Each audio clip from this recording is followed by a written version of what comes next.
안녕하십니까. 서울 잠실도장의 송정환 포정입니다. 오늘은 우주관 두 번째 시간으로 생장염장의 시간 법칙과 우주 일련에 대해서 공부해 보도록 하겠습니다. 지난 시간에는 우주 변화의 근본 틀인 생장염장에 대해서 공부하였습니다. 이 생장염장은 우주가 생겨난 이후 지금까지 절대로 변하지 않는 우주 변화의 절대 법칙이며 우주의 주제자이신 상제님의 우주 통치법입니다. 오늘 공부하기에 앞서 천지개벽도 음양이 사시로 순환하는 이치에 따라 이루어지는 것이라 하신 상제님의 말씀을 되새기면서 먼저 생활 속에서의 생장염장을 확인해 보도록 하겠습니다. 교재 57페이지입니다. 먼저 인간 삶의 기본 단위인 하루의 시간 변화를 살펴보겠습니다. 하루는 아침, 점심, 저녁, 밤으로 둥글러 갑니다. 이건 남녀노유, 민족이나 종교를 넘어서는 모든 인간에게 해당되는 대자연의 섭리인 것입니다. 자, 교재를 보시면 아침의 시간이 바로 생하는 시간입니다. 잠자리에서 일어나 하루를 시작합니다. 새롭게 하루를 시작하는 거죠. 음양오행으로는 목기운이 왕성한 시간대입니다. 아침이 지나면 점심때가 옵니다. 왕성하게 열심히 활동하는 시간으로 장의 시간이 됩니다. 음양오행으로는 화기운이 왕성한 시간입니다. 이렇게 하루 중 전반기인 아침과 점심이 양의 시간으로 이때를 하루의 전반전, 즉 선천이라고 합니다. 그렇게 활동하다 보면 저녁이 됩니다. 저녁은 가정으로 돌아가 하루를 갈무리하고 결실하고 정리하는 시간입니다. 즉 수렴하는 염의 시간입니다. 오행으로는 금기운이 왕성한 시간입니다. 그리고 내일을 위해 휴식을 취하는 밤이 됩니다. 기운을 축장하는 장의 시간입니다. 오행으로는 수기운이 왕성한 시간입니다. 하루의 후반전인 저녁과 밤은 염장하는 시간으로 하루를 갈무리하고 휴식을 취하는 음의 시간이며 후천이라고 합니다. 여러분 인생을 사시면서 아침, 점심, 저녁, 밤, 즉 생장염장의 순환 법칙이 지켜지지 않는 날을 하루라도 본 적이 있으신가요? 없으시겠죠. 그렇기 때문에 생장염장은 모든 생명체에게 해당되는 불변의 진리인 것입니다. 다음 페이지를 보겠습니다. 다음은 하루가 모여서 만들어지는 지구 1년입니다. 하루들이 모이면 1년이 만들어집니다. 앞에서 알아본 바와 같이 시간은 나선형의 구조로 작은 주기가 모여 좀 더 큰 주기를 만들어 갑니다.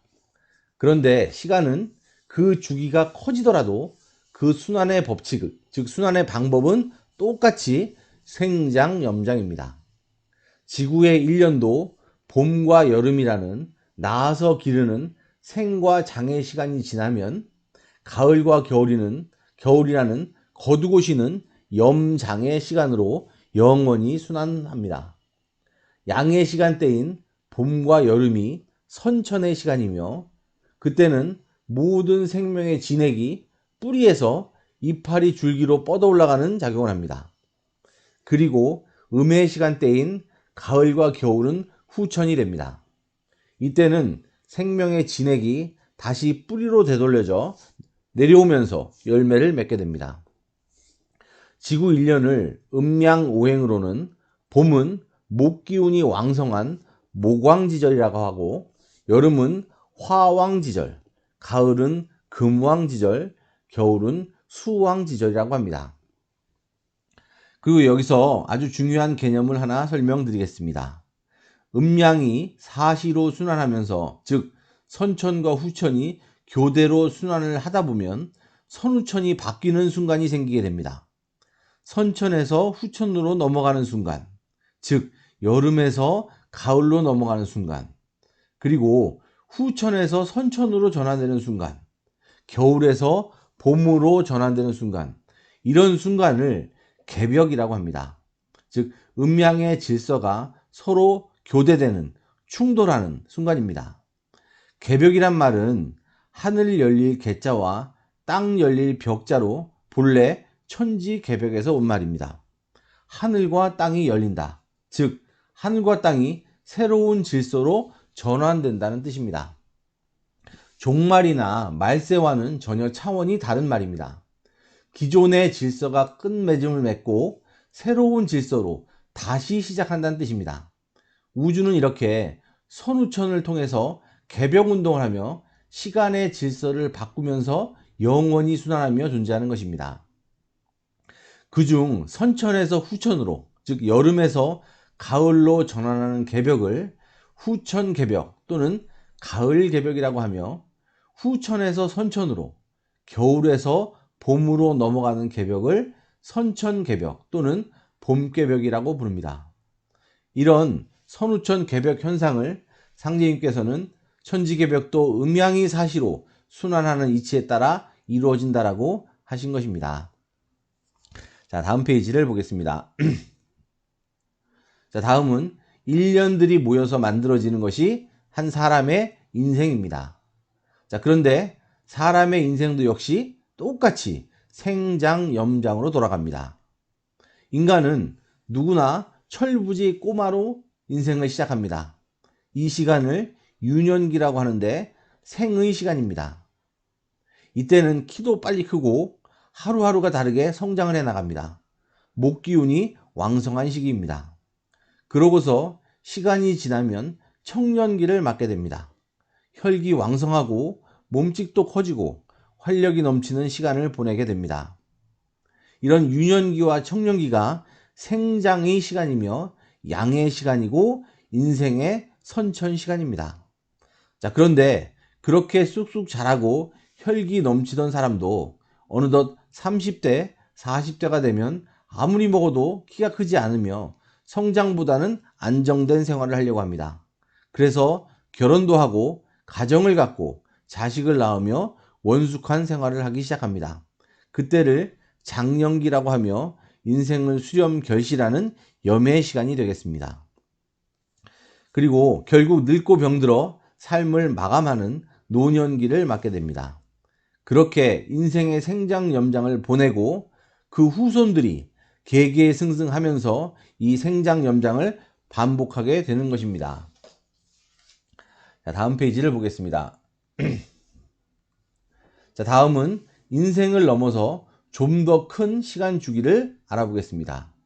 자손들이 대대로 이어가면서 인생을 살아가면 혈통이 만들어집니다. 그런 혈통들이 모여서 만드는 것이 인류 문명이고, 인류 문명 차원의 생장, 염장 주기가 바로 우주 1년인 것입니다. 이 우주 1년은 주기가 12만 9,600년입니다. 12만 9,600년에 대해서는 다음 시간에 자세히 알아보겠습니다. 지구의 1년이 초목들을 농사짓는 것이라면 우주의 1년은 인간을 농사짓습니다. 인류 문명을 농사짓습니다. 우주의 봄에 인류 문명이 태동하여 여름에 극치의 발전을 이루고 가을에 열매 문명이 완성되게 됩니다. 그 속에서 계계승승하며 이어온 한 집안의 혈통도 열매를 맺어 가을 열매 인간 종자가 되기도 하고 낙엽이 되어 소멸되기도 합니다. 이 우주 1년 이야기는 어떤 종교나 어떤 철학에서도 이야기하지 못한 새로운 진리 이야기입니다. 우주 여름철에 미완성, 미성숙된 진리가 아니고 우주 가을을 맞아서 나오는 완성된 열매 진리입니다. 이 우주의 1년 이야기 속에서 인간이 가지고 있는 모든 진리적인 의혹들, 인간이란 어떤 존재인가? 어떻게 사는 것이 올바른 삶인가? 사람은 죽으면 어떻게 되는 것인가? 전생이 정말 있는 것인가? 이런 문제들의 해답들을 우주 1년 이야기 속에서 다 찾을 수가 있습니다. 상제님께서는 이 우주 1년 속의 사계절, 즉 생장염장의 시간 정신에 대해서 이렇게 말씀하셨습니다. 도전 6편 124장에 있는 말씀인데요. 한번 읽어보겠습니다. 제일 먼저 춘지기는 방야요. 즉 봄의 기운, 생의 정신은 방이다라고 말씀하셨습니다. 여기서 방이란 만물을 풀어놓는다, 만물을 낳는다는 뜻입니다. 그래서 우주의 봄이 되면 인류가 지상에 화생하게 되고 문명이 태동하게 됩니다. 그 시대를 우주의 봄이라고 하며 천존시대라고도 합니다. 천존이란 만물을 낳기 위해 하늘이 가장 중요한 역할을 하는 시간이란 뜻입니다. 하늘, 땅, 인간 중에 하늘의 역할이 가장 존귀한 시간이란 말입니다. 인류 문명 차원에서 보면 우주의 봄철은 신교의 시대입니다. 신교는 인류 원형 문화이며 인류 원형 종교이기도 합니다. 자, 그리고 우주의 여름에 대해서는 하지기는 탕야라고 말씀하셨습니다. 탕이란 아주 커지고 아주 넓어진다는 뜻입니다. 즉, 문명이 극치로 발달하고 분열한다는 뜻입니다. 인구도 가장 많아지고 과학, 종교, 철학 등 모든 문화가 세분화되고 다양화된다는 뜻입니다. 지금 우리가 살고 있는 이 지구촌의 모습이라고 할 수 있겠습니다. 극치로 발달한 과학 문명 속에서 아주 다양한 문화가 꼽히는 시간입니다. 그리고 우주의 여름 시대를 지존 시대라고도 합니다. 만물을 성장시키고 길러내야 하기 때문에 땅 어머니의 역할이 가장 크다라는 의미입니다. 지역마다 문화도 다양하고 종교도 다양하고 인종도 다양하고 모든 것이 다양한 그런 시대가 바로 우주의 여름이 되겠습니다. 자, 이렇게 64,800년의 선천, 봄, 여름의 시간이 지나면 후천, 가을 세상으로 넘어가는 가을 개벽기를 맞게 됩니다. 그때는 우주의 시간 질서가 바뀌면서 인간의 힘으로만은 극복할 수 없는 큰 변화를 겪게 되는데, 그때 우주의 통치자께서 인간 세상에 오셔서 인류를 가을 세상으로 인도하시게 됩니다. 그 부분은 뒤에서 우주 원리를 가지고 좀 더 자세히 설명해 보도록 하겠습니다. 그리고 우주의 가을에 대해서는 추지기는 신야라고 하셨습니다. 우주의 기운, 우주의 가을 기운은 신이란 대단히 심오한 말씀인데, 간략하게 말씀드리면 가을은 신과 함께 사는 세상이란 뜻입니다. 이 우주는 인간과 신이 함께 살아가는 세상입니다. 그런데 여름 우주의 인간은 물질 문화에만 찌들어 본래의 인간 신성을 다 잃어버리고 신을 보지도 못하며 신을 부정하기까지 합니다. 하지만 가을에 열매 맺은 인간은 인간이 본래 가지고 있는 신성을 모두 회복해서 신을 다시 보고 느끼고 소통하면서 신과 함께 가을 우주 문명을 열어갑니다. 그래서 가을은 영성문화, 신성문화의 시대입니다. 자, 도표를 보시면 조상과 자손이 함께 사는 꿈의 낙원 시대가 지상에 펼쳐지게 된다고 써 있습니다. 자, 이 지상 낙원 시대는 기독교에서 말하는 새하늘과 새 땅, 즉 천국이며, 불교에서 말하는 용화낙원, 서방 정토이고, 유교의 대동세계인 것입니다. 모든 종교에서 말하는 유토피아, 앞으로 펼쳐진다는 이상세계가 모두 우주 가을 시대를 말하고 있는 것입니다. 그리고 우주의 가을을 인존시대라고도 합니다. 인존시대란 열매 맺은 인간이 신명들과 합일 하나 돼서 우주의 주인공 역할을 하는 시대라는 뜻입니다. 그리고 우주 가을은 초종교의 시대입니다. 가을은 문화도 열매를 맺어서 우주 통치자이신 상제님의 진리가 종교를 넘어서 우주 가을에 전 인류의 생활 문화로 자리 잡게 됩니다. 그것이 바로 초종교란 뜻입니다. 그리고 신명들과 함께하는 조화의 도술 문명 시대, 즉 영성 도통 문화 시대가 열리게 됩니다. 자, 그리고 마지막으로 동지기는 도야라고 말씀하셨습니다. 여기서 도라는 말은 우주 변화의 모든 과정을 다 함축하고 있다는 뜻입니다. 즉, 우주의 겨울에는 봄, 여름, 가을, 겨울의 기운을 모두 뿌리에 모아서 새봄을 위해 기운을 응축하고 있는 것입니다.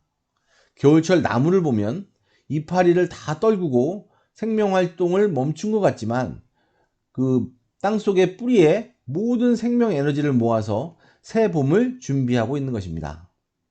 우주 1년에서의 겨울은 약 3만 년간의 빙하기입니다. 우주는 겨울이 되면 모든 생명을 다 동결시켜서 생명 활동을 멈추게 하고 다음 우주 1년을 위해 에너지를 축적하게 됩니다. 나무가 겨울에 이파리를 다 떨구고 기운을 축적하는 것과 같은 것입니다. 우주의 겨울인 빙하기에는 어떤 생명체도 육신을 가지고서는 생존을 할 수 없게 됩니다. 즉 신명세계만 존재하는 것입니다. 요즘 과학에서는 지구에 주기적으로 빙하기가 있었다는 사실을 밝혀냈습니다. 그 주기가 약 13만 년이라고 합니다. 그 내용도 뒤에서 다시 확인해 보도록 하겠습니다. 자, 그리고 교재 속에 나오는 이 우주 1년 도표는 증산도 안운산 태상종수사님께서 1946년에 우주론에 대한 깨달음의 정수를 그림으로 그려서 도생들에게 내려주신 것입니다. 상제님의 선우천 개벽사상을 동양의 우주 변화 원리와 결합시켜서 인생과 우주에 대해 초등학생도 이해할 수 있게 명쾌하고 쉽게 풀어주신 것입니다. 지금까지 간략하게 12만 9,600년의 우주 선우천 개벽운동, 즉 우주 1년에 대해서 알아봤습니다. 우주 1년은 우주의 생장염장이며 인류 문명과 혈통을 봄에 낳아서 여름에 기르고 가을에 열매 문화, 열매 인간을 추수하는 인간 농사의 주기인 것입니다. 물론 100년도 못 사는 인간이 12만 9,600년에 우주 1년까지 알아서 뭐하나 하고 생각을 할 수도 있지만 우리가 살고 있는 지금의 이 시간은 우주 1년 12만 9,600년의 우주 1년 시간 속에서 여름과 가을이 바뀌는 가을 개벽기의 시간에 살고 있기 때문에 인종, 종교, 사상, 남녀노소를 막론하고 인간이라면 누구도 이 우주 1년의 새로운 진리 이야기에 반드시 관심을 가지고 공부를 해야 합니다. 오늘 우주 변화의 절대 시간 법칙인 생장염장과 우주의 사계절 변화인 우주 1년에 대해서 간략하게 알아보았습니다. 다음 시간에는 우주 1년에 대해서 좀 더 깊이 심화해서 알아보는 시간을 갖도록 하겠습니다. 핵심 내용을 잘 메모하시고 잘 따담으시면서 공부해 가시기를 바랍니다. 감사합니다.